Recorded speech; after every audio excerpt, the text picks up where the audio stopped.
আওয়ামী লীগের লুটপাট ও টাকা পাচারের কারণে দেশের 7 থেকে 8টি ব্যাংক অচল অবস্থায় রয়েছে বলে মন্তব্য করেছেন পানি সম্পদ মন্ত্রী শহীদ উদ্দিন চৌধুরী অ্যানি। দুপুরে লক্ষ্মীপুর জেলা পরিষদের নতুন প্রশাসকের দায়িত্ব গ্রহণ অনুষ্ঠানে অংশ নিয়ে প্রধান অতিথির বক্তব্যে মন্ত্রী বলেছেন, একটি কঠিন সময় বিএনপিকে দেশের দায়িত্ব নিতে হয়েছে। সারা দেশে অনেকগুলো মেগা প্রজেক্ট রয়েছে এবং সেগুলোর সুবিধা গ্রামের মানুষ পায় না। বলেন, কিছু প্রজেক্ট হয়তো দরকার ছিল, তবে বেশিরভাগ না হলেও চলতো। আর সেসব মেগা প্রজেক্টে দুর্নীতিও হয়েছে মেগা আকারে। দুর্নীতির ব্যাপারে প্রধানমন্ত্রী খুবই সতর্ক। দুর্নীতির সাথে যদি কেউ সম্পৃক্ত থাকে, সে রাজনৈতিক ব্যক্তি হলেও তার বিরুদ্ধে ব্যবস্থা গ্রহণ করা হবে বলেও জানান মন্ত্রী।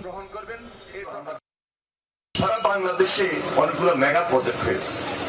এই মেগা প্রজেক্টের বেনিফিশিয়ারি কিন্তু আমরা গ্রামের মানুষ না, আমরা সাধারণ মানুষ না। হয়তো এটা সাময়িক ক্ষেত্রে আপনার আমার বিশেষ প্রয়োজন হয়। এমন এমন মেগা প্রজেক্ট হয়েছে যেটা এই মুহূর্তে গত 17 বছর এটা না করলেও চলত। আবার কিছু মেগা প্রজেক্ট খুব জরুরি ছিল, সেগুলো হয়েছে ঠিকই, কিন্তু 1000 কোটি টাকার প্রজেক্ট 10,000 কোটি টাকা হয়েছে। এইভাবে মেগা প্রজেক্টে মেগা দুর্নীতি হয়েছে।